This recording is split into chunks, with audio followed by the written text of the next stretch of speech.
That night, the Baron dreamt of many a woe, and all his warrior guests, with shade and form of witch and demon and large coffin worm, were long be-nightmared.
Unhappy is he to whom the memories of childhood bring only fear and sadness.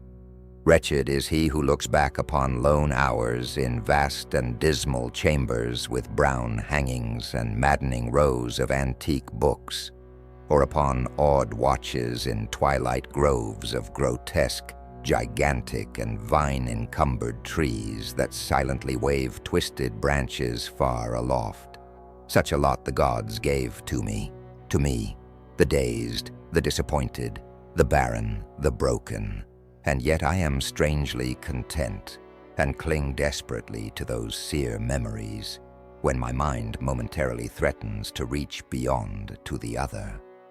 I know not where I was born, save that the castle was infinitely old and infinitely horrible, full of dark passages and having high ceilings where the eye could find only cobwebs and shadows. The stones in the crumbling corridors seemed always hideously damp, and there was an accursed smell everywhere, as of the piled-up corpses of dead generations. It was never light, so that I used sometimes to light candles and gaze steadily at them for relief, nor was there any sun outdoors, since the terrible trees grew high above the topmost accessible tower. There was one black tower which reached above the trees into the unknown outer sky, but that was partly ruined and could not be ascended save by a well-nigh impossible climb up the sheer wall, stone by stone. I must have lived years in this place, but I cannot measure the time. Beings must have cared for my needs, yet I cannot recall any person except myself, or anything alive but the noiseless rats and bats and spiders.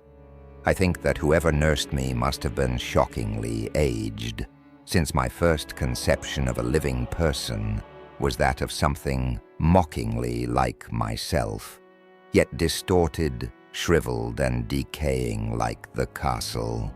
To me, there was nothing grotesque in the bones and skeletons that strode some of the stone crypts deep down among the foundations. I fantastically associated these things with everyday events, and thought them more natural than the colored pictures of living beings which I found in many of the moldy books. From such books, I learned all that I know.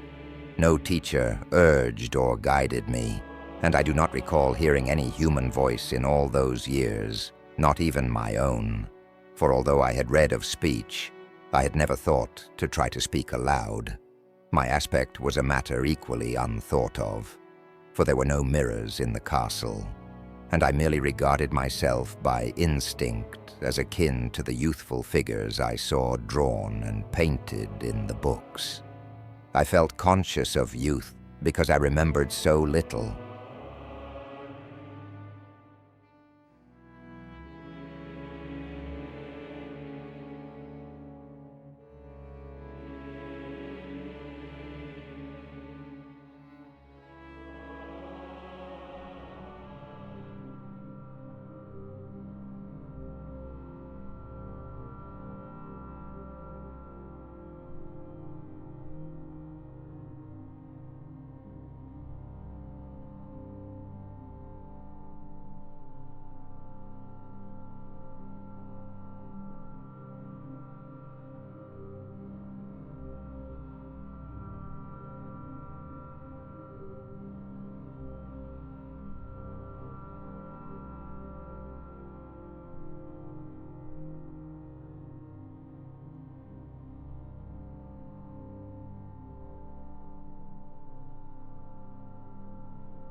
Outside, across the putrid moat and under the dark, mute trees, I would often lie and dream for hours about what I read in the books, and would longingly picture myself amidst gay crowds in the sunny world beyond the endless forest. Once I tried to escape from the forest, but as I went farther from the castle, the shade grew denser and the air more filled with brooding fear.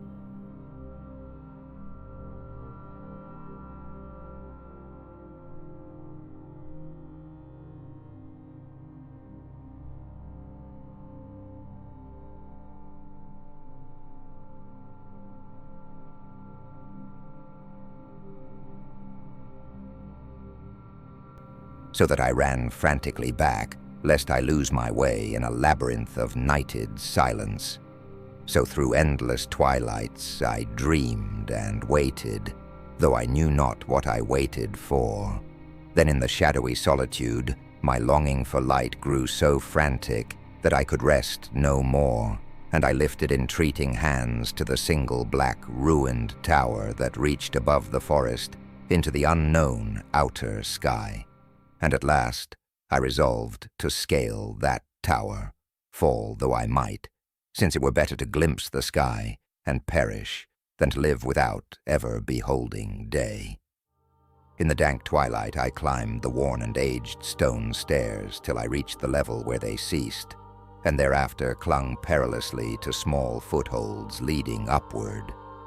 Ghastly and terrible was that dead, stairless cylinder of rock. Black, ruined and deserted and sinister with startled bats whose wings made no noise. But more ghastly and terrible still was the slowness of my progress, for climb as I might, the darkness overhead grew no thinner, and a new chill as of haunted and venerable mold assailed me. I shivered as I wondered why I did not reach the light, and would have looked down had I dared.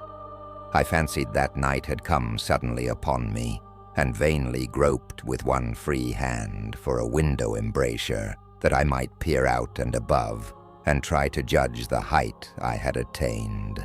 All at once, after an infinity of awesome, sightless crawling up that concave and desperate precipice, I felt my head touch a solid thing, and I knew I must have gained the roof, or at least some kind of floor. In the darkness, I raised my free hand and tested the barrier, finding it stone and immovable.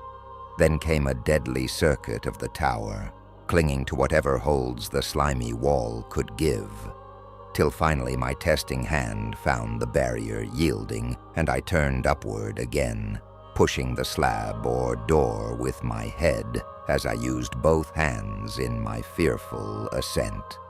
There was no light revealed above, and as my hands went higher, I knew that my climb was for the nonce ended. Since the slab was the trap-door of an aperture leading to a level stone surface of greater circumference than the lower tower, no doubt the floor of some lofty and capacious observation chamber. I crawled through carefully and tried to prevent the heavy slab from falling back into place, but failed in the latter attempt. As I lay exhausted on the stone floor, I heard the eerie echoes of its fall, but hoped when necessary to pry it open again.